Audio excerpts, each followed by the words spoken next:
할렐루야, 성도 여러분 반갑습니다. 오늘은 11월 3일 수요 예배 하나님 앞에 드리겠습니다. 예배 오신 우리 모든 성도님들 주님의 이름으로 환영하고 여러분 모두 축복합니다. 예배에 대한 안내를 먼저 드리겠습니다. 오늘 설교는 모든 것을 갖추었으니 혼인잔치에 오소서, 마태복음 22장 1절에서 14절 말씀을 본문으로 해서 설교를 하도록 하겠습니다. 예배 순서는 묵도, 찬송, 성경 봉독, 설교, 축도하는 순서로 진행을 하겠습니다. 그럼 다같이 묵상기도 하심으로 11월 3일 수요 예배 하나님 앞에 드리겠습니다. 거룩하신 하나님 아버지, 이 시간에 우리 모든 성도들이 또 생업과 활동과 또 모든 일손을 멈추고 하나님 앞에 예배로 나아옵니다. 이 예배를 주님이 기쁘게 받아주시고 우리 성도들의 삶 가운데 하나님께서 크신 은혜와 축복으로 함께하여 주시옵소서. 예수님의 이름으로 기도하옵나이다. 아멘. 찬송가 412장 찬양 드리겠습니다.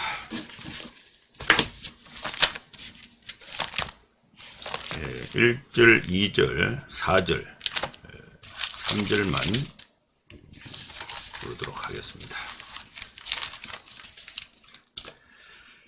내 영혼의 걷기 깊은 데서 맑은 가락이 훈련하네. 하늘 국조가 언제나 흘러나와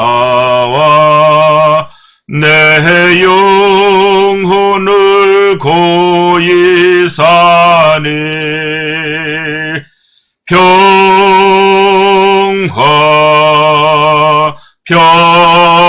평화로다. 하늘 위에서 내려오네. 그 사랑의 물결이 영원토록 내 영혼을 덮어소서. 내 마음속에 솟아난 이 평화는 깊이 묻힌 보배로다. 나의 보화를 캐내어 가져갈 자 그 아무도 없으리라.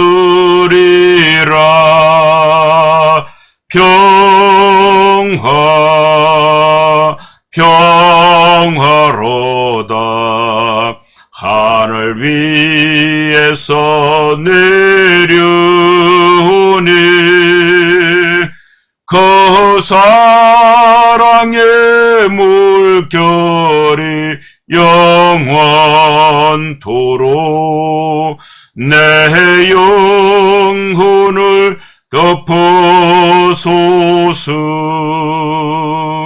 이 땅 위에 험한 길 가는 동안 참된 평화가 어디 있나. 우리 모두 다 예수를 친구 삼아 참 평화를 누리겠네.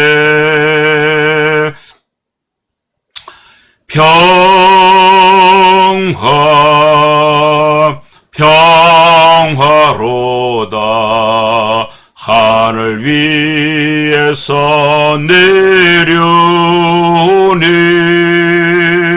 그 사랑의 물결이 영원토록 내 영혼을 덮어소서. 아멘. 성경 봉독하겠습니다.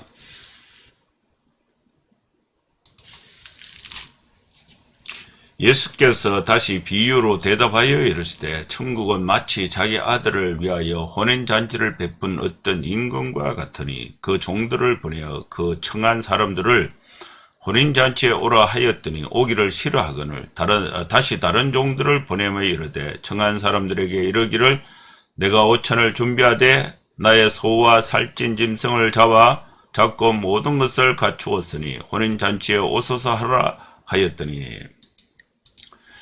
그들이 돌아보지도 않고 한 사람은 자기 밭으로 한 사람은 자기 사업하러 가고 그 남은 자들은 종들을 잡아 모욕하고 죽이니 임금이 노하여 군대를 보내어 그 살인한 자들을 진멸하고 그 동네를 불사르고 이에 종들에게 이르되 혼인잔치는 준비되었으나 청한 사람들은 합당하지 아니하니 내 거리 길에 가서 사람을 만나는 대로 혼인잔치에 청하여 오라 한데 종들이 길에 나가 악한 자나 선한 자나 만나는 대로 모두 데려오니 혼인잔치에 손님들이 가득한지라. 임금이 손님들을 보러 들어올 새에 거기서 예복을 입지 않는 한 사람을 보고 이르되 친구여 어찌하여 예복을 입지 않고 여기 들어왔느냐 하니 그가 아무 말도 못하거늘 임금이 사환들에게 말하되 그 손발을 묶어 바깥 어두운 데에 내던지라. 거기서 슬피 울며 이를 갈게 되리라 하니라. 청함을 받은 자는 많되 택함을 입은 자는 적으니라. 아멘.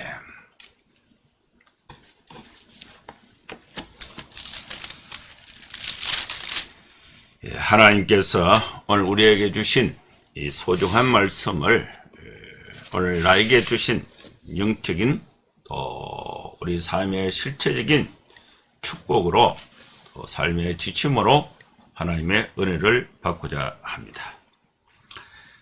이 말씀은 아주 우리가 잘 알고 있는 결혼잔치, 결혼잔치의 비유에 관한 말씀입니다.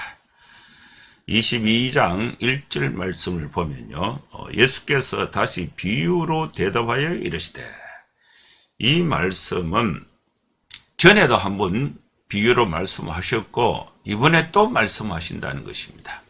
전에 비유로 말씀을 하시니까 그 비유를 들었던 사람들이 대제사장들, 장로들이 그 비유를 자기들에게 한 비유의 말씀이다. 이것을 이제 대제사장들과 또 장로들이 듣고 또 그것을 자기들을 지칭한 것으로 깨닫고 이 화를 내고 분노하고 또 씩씩거리고 있을 때에 예수님께서 다시 비유로 하신 말씀이 본문입니다. 여기서 이제 비유로 대답하여 이르시되, 이 대답하다라는 이 말은 질문에 대한 답변이라는 그런 의미도 있고 또 행동에 대한 반응을 뜻하는 말씀이기도 합니다. 그 비유로 이제 대답을 하셨는데 그 비유가 이 천국에 대한 비유입니다. 그게 22절에 있죠. 천국은 마치 자기 아들을 위하여 혼인잔치를 베푼 어떤 임금과 같다. 천국은 임금과 같다. 어떤 임금 혼인잔치를 베풀었는데 천국이 자기 아들을 위해서 결혼잔치, 혼인잔치를 베푼 임금과 같다. 이것이 이제 비유로 대답하신 예수님의 이 비유, 천국에 대한 비유가 시작이 된 것입니다. 천국이 아들을 위해서 결혼잔치를 베푼 임금, 이 임금은 하나님에 대한 비유가 됩니다. 천국에 하나님께서 혼인잔치를 위해서 아들을 위해서 혼인잔치를 베푼 것과 같다는 것입니다. 예수님은 자신을 믿는 자들에게는 예수님 자신과 관련된 일을 천국의 비유로 말씀을 하셨는데, 믿지 않는 사람들에게는 이 천국 비유라는 이름으로 주로 하나님과 관련된 일을 말씀하고 있는 것입니다. 아들을 위한 잔치이기 때문에 결국은 예수님에 관한 말씀과 같은 것으로 이해할 수가 있습니다. 3절 말씀에 보면요, 천국은 임금이 자기 아들을 위해서 혼인잔치를 베푼 임금과 같다 그랬는데, 임금이 그 종들을 보내서 이 혼인잔치에 청한 사람들을 잔치에 오라고 했는데, 임금의 그 초청을 받은 사람들이 오기를 싫어했다는 것입니다. 미리 이제 혼인잔치에 초대해 놓은 손님들을 잔치날에 이제 종들이 모시러 가서 결혼식에 참여하는 것은 그 당시에, 예수님 당시에 풍습이 비유에 반영이 되어 있습니다. 이 손님들은 이 당시에는 뭐 특별한 어떤 전달 방법이 없기 때문에 혼인잔치를 하려면은 음식이나 또 먹을 거 이런 거를 충분히 준비를 하고, 또 이제 그 준비가 완료될 시점에 종들을 이제 각자 초청하는 사람들에게 보내서 그걸 데리고 오는 게 그 당시의 혼인잔치의 일반적인 풍습이었습니다. 이 손님들은 누구를 지칭하느냐? 이스라엘에 대한 비유의 말씀이 됩니다. 오랫동안 하나님의 약속을 받았으면서도 막상 혼인잔치 때가 되었는데, 세례요한, 이 세례자 요한으로부터 시작된 천국의 선포와 회개 촉구를 혼인잔치에 초청을 받았던 이 이스라엘 백성들이 혼인잔치에 참여하기를 거부했다, 이렇게 말씀을 이해할 수가 있습니다.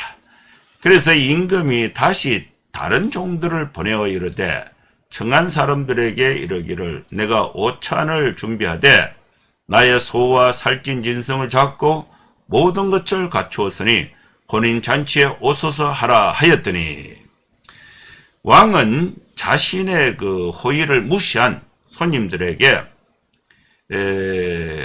보냈는데 안 오니까 호의를 무시한 그 손님들의 그 불순함에 대해서 참았습니다. 그리고 다른 종들을 보내어서 이 만찬을 할 음식 준비가 다 되었다, 황소와 살찐 짐승도 다 준비되어서 이제 음식이, 혼인잔치가 이제 다 준비가 되었다, 이렇게 이제 다른 종들을 보내서 음식이 준비된 것을 전달을 했습니다. 그리고 이제 결혼잔치의 그 풍성함을 보여주는 그런 모습인데, 이때에 하나님이 초대받은 사람들을 위해서 준비하고 고귀한 것을 연상케 하는 그 천국의 잔치에 대한 그런 충분한 이해를, 여기서 충분한 준비가 되었다는 것을 이해할 수가 있는 말씀입니다.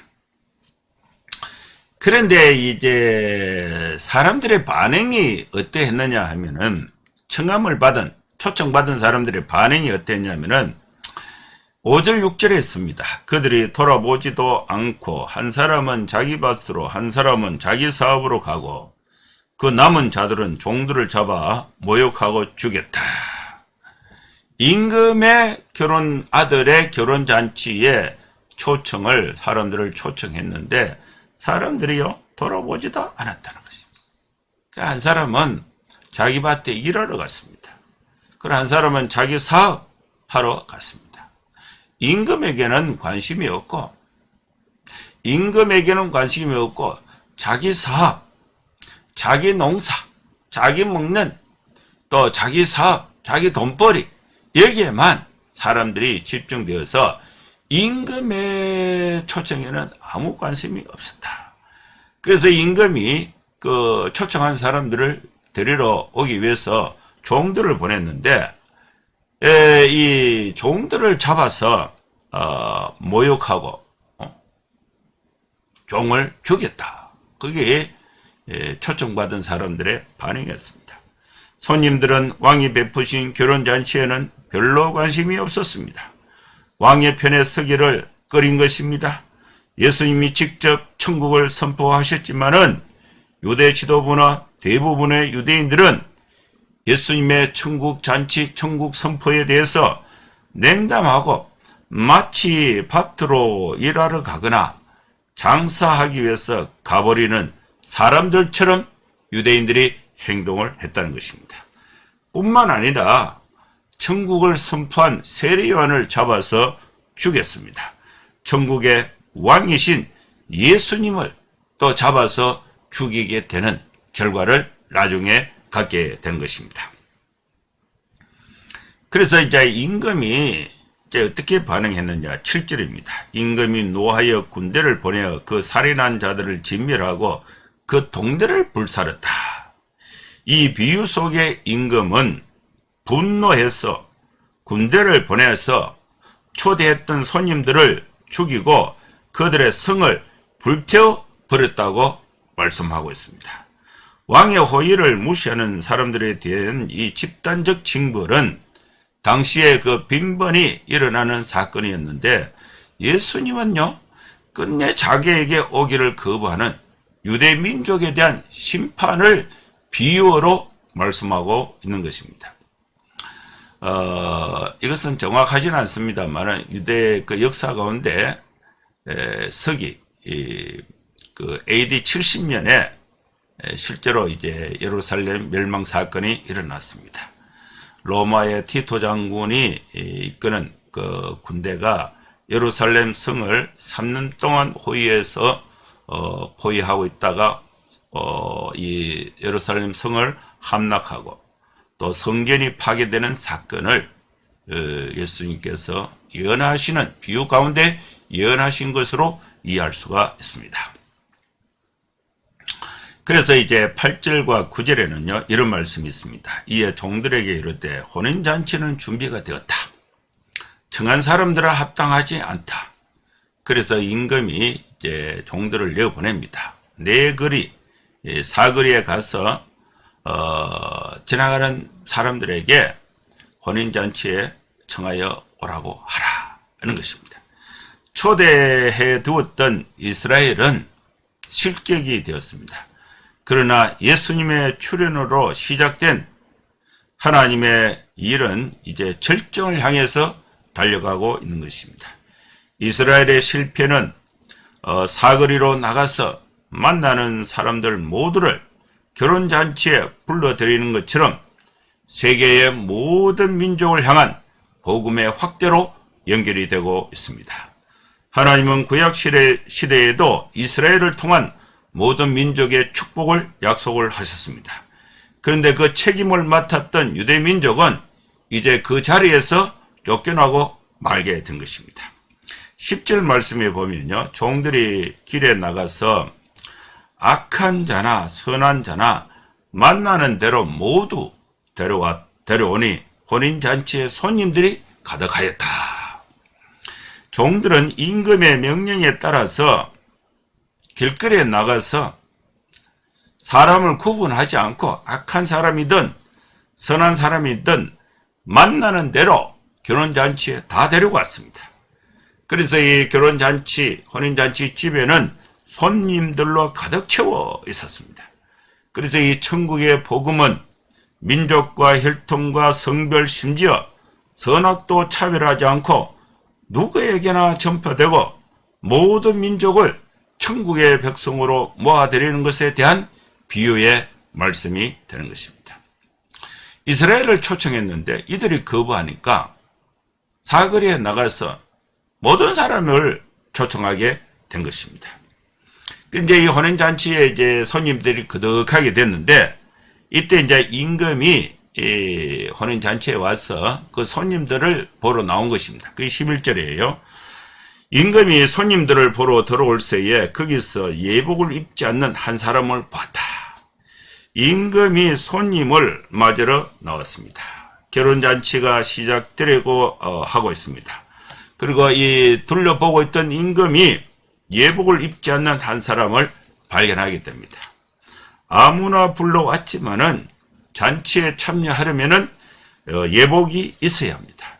왕이 예복을 준비한 것이 당시 풍습인지 아닌지 집에 가서 입고 와야 하는지 확실하지 않습니다. 왕이 예복을 준비해 놓고 오는 사람에게 입혀서 들어가게 하는지, 또 각자가 예복을 집에 두고 있었을 때 초청받았을 때 집에 가서 입고 오는지 그거는 분명하지 않아요. 그러나 이 예복을 입지 않는 사람이 발견됐다는 것은 이 비유에 분명하게 나타납니다. 그러면 이 예복은 무엇에 대한 비유의 말씀이 되는가? 두 가지 해석이 가능합니다. 첫째는 종의 초대에 왕이 이제 초대했을 때 종이 이제 그 손님들 데리러 간 거죠. 종의 초대에 응한 것을 예수님에 대한 믿음으로 본다면은 예복은 말로 표현되는 믿음의 진실성을 증명하는 것이 됩니다. 곧 예수님의 말씀을 따라서 진실하게 살아가는 것을 의미하는 것입니다. 그러나 초대에 응한 사람이 얼떨결에 잔치에 들어온 것으로 분석한다면은 예복은 예수님을 믿는 믿음을 뜻하는 것입니다. 정신적, 지적 기능만이 아니라 마음과 몸과 목숨을 다해서 예수님을 섬기는 전인적 삶으로서의 믿음을 예복으로 표현할 수가 있는 것입니다. 예복을 입지 않는 이 친구에게 이제 임금이 이제 말을 합니다. 12절에 이르되 친구여 어찌하여 예복을 입지 않고 여기 들어왔느냐 하니 그가 아무 말도 못하거늘. 예복을 입지 않고 결혼식에 온 이 사람을 임금이 아주 못마땅하게 괘씸하게 생각을 했는데, 괘씸하게 생각했지만 그 왕은 그 사람을 부를 때에 벗이라고 친구라고 부르면서 왜 친구여, 왜 벗이여, 왜 예복을 입지 않았느냐 이렇게 묻고 있습니다. 그런데 이제 이 사람이 아무 말도 할 수가 없어요. 예복을 입고 들어왔어야 한다는 것은 당시의 상식적인 것인데 그것이 이제 지켜지지 않는 그 사람을 지칭하는 것입니다. 그래서 이제 임금이 사관들에게 말을 합니다. 예복을 입지 않고 결혼식에 참여한 그 사람을 묶어서 손발을 묶어서 바깥 어두운 데 내던지라. 거기서 슬피 울며 이를 갈게 되리라고 했습니다. 왕은 잔치에 왔으면서도 최소한의 예를 무시한 이 사람을 발과 손을 묶어서 바깥 어두움에 던지라고 명령을 합니다. 예복이 없다면 오지 않는 것이나 같은 것입니다. 울음과 이를 갈미 있을 것이다. 이 표현은 자신이 기대하던 것과는 전혀 다른 결과에 도달한 사람들이 몰랐다고 억울해하는 표현이 여기에 해당하는 것입니다.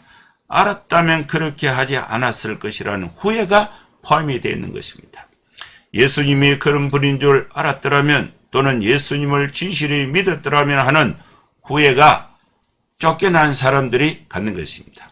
여러분 지금은 초청이 됐는데 또 오는 사람이 없어요. 또 온 사람이 예복이 없어요. 예수님에 대해서 모르고 그러나 쫓겨난 후에는 후회하게 된다는 것을 말씀하고 있는 것입니다. 때늦은 후회가 마지막 날에 있을 것을 이렇게 표현하신 것은 미리 알고 정신을 차리라 는 것으로 비유로 말씀하고 있는 것입니다. 그러면서 14절에는 결론으로 말씀하신 말씀인데 청함을 받은 자는 많되 택함을 입은 자는 적으니라. 하나님의 구원의 역사의 첫 단계에 많은 사람들이 하나님의 나라의 초대를 받았습니다. 그러나 끝까지 기다리다가 하나님의 나라에 들어가도록 선택받은 사람은 적다는 것입니다. 마찬가지로 천국이 이 땅에 시작된 후에도 많은 사람이 복음을 통해서 부름을 받지만은 이 복음에 응답하고 천국의 백성이 되는 사람은 그렇게 많지 않다는 것을 말씀하고 있는 것입니다. 이 말씀은 결혼잔치의 비유에 대한 말씀인데, 이 혼인잔치의 이 비유의 말씀은 유대인 지도부를 향해서 천국이 어떠한 것인지 무엇인지를 좀 더 구체적으로 설명하신 비유의 말씀입니다. 이스라엘에게서 천국이 옮겨져서 그 나라에 열매 맺는 백성에게 주어진다는 앞장의 선언을 아주 더 상세하게 설명하신 말씀이 됩니다. 대제사장들과 장로들은 아마 천국 선포를 처음 예수님으로부터 들었기 때문에 좀 더 이들에게 상세하게 설명하고 있는 말씀이 혼인잔치, 결혼잔치의 비유의 말씀이 되는 것입니다. 천국이 한 개인에게 미치는 효과보다는 그 집단적인 특성에 초점이 맞춰져 있습니다. 물론 이 천국의 주된 개념은 비유의 왕으로 나오는 하나님에게 초점이 맞춰져 있습니다. 어떤 임금이 아들을 위한 결혼잔치를 열었습니다. 그래서 이 결혼잔치에 초대받은 사람들은 모시고 오도록 종들을 보냈는데, 이 종들을 모욕하고 죽이고 또 왕의 초청을 무시해버리고 아무도 오지 않으려고 했습니다. 그래서 뭐 자기 볼일을 보고 또 일하러 가고 밭에 가고 뭐 임금의 그 잔치에는 관심이 없고 자기들의 생업에 집중하고 있는 그런 분위기였습니다. 그래서 임금이 이제 분노해서 군대를 보내가지고 그들을 죽이고 성을 불태워버리고 다른 사람들을 불러오게 한 것입니다. 종들이 나가서 만나는 대로 손님들을 불러와서 혼인잔치에 손님들이 가득하게 됐는데, 이 결혼잔치가 시작될 즈음에 임금이 손님을 보러 왔는데 예복을 입지 않는 사람을 보고 이유를 물었는데 대답을 못한 것입니다. 그래서 이 결박해서 밖에 던져버린 것입니다. 그래서 무조건적으로 불려왔던 사람들 중에 적당하지 않는 사람이 있었다는 것입니다. 천국은 먼저 이스라엘 백성에게서 시작이 되었습니다. 그러나 이스라엘 민족은 메시아를 기다렸음에도 불구하고 메시아로 오신 예수님을 인정하지 않았습니다. 하나님은 이스라엘을 하나님의 백성의 자리에서 쫓아내시고 새로운 백성으로 천국을 채우시게 되는 것입니다. 이 새로운 백성은 이전의 선과 악, 또 의와 불의에 관계없이 부름을 받았지만은, 그러나 이곳에는 다른 종류의 요구가 있습니다. 누구나 예복을 입고 들어와야 한다는 것입니다. 초대받은 사람은 맞는데 선택받은 사람은 적다는 결론은 1차적으로 이스라엘에게 적용되지만은 천국의 백성으로 구성되는 교회에 다시 적용되고 있는 것입니다. 예복은 예수님을 믿음에 대한 비유입니다. 사람들이 부름을 받아들인 것으로 믿음으로 분석한다면은 예복은 신자들의 왕이신 예수님의 말씀대로 살아가는 것을 의미하는 것입니다. 사랑하는 성도 여러분, 우리는 결혼잔치 이 비유를 통해서 예수님을 구주로 믿고 예수님의 말씀을 따라서 이 땅에 살면서 하나님의 백성으로서 혼인잔치에 초청되어서 택함받아서 구원받은 하나님의 백성으로서 당당하고 힘있게 또 행복하게 살아가는 우리 모두가 될 수 있기를 주의 이름으로 축원합니다. 기도하겠습니다. 거룩하신 하나님 아버지, 오늘 우리에게 소중한 말씀을 주신 것 감사합니다. 우리는 예수님의 말씀을 믿고 예수님을 나의 구주 나의 하나님으로 믿고 예수님의 말씀을 따라서 천국의 백성으로서 혼인잔치에 초청받은 합당한 예복을 입고 또 혼인잔치에 그 즐거움에 기뻐 행복하게 살아갈 수 있는 우리 모든 성도들의 삶이 되게 하여 주시옵소서. 예수님의 이름으로 기도하옵나이다. 아멘. 축도하겠습니다. 이제는 우리 구주 예수 그리스도의 크신 은혜와 하나님의 사랑과 성령의 감동하마 역사 충만 축복하심이 이곳에 함께 예배하는 모든 성도들 머리머리 위에 이제로부터 영원토록 함께 있을지어다. 아멘. 예, 감사합니다. 한 주간 잘 지내시고 또 주일에 또 뵙도록 하겠습니다.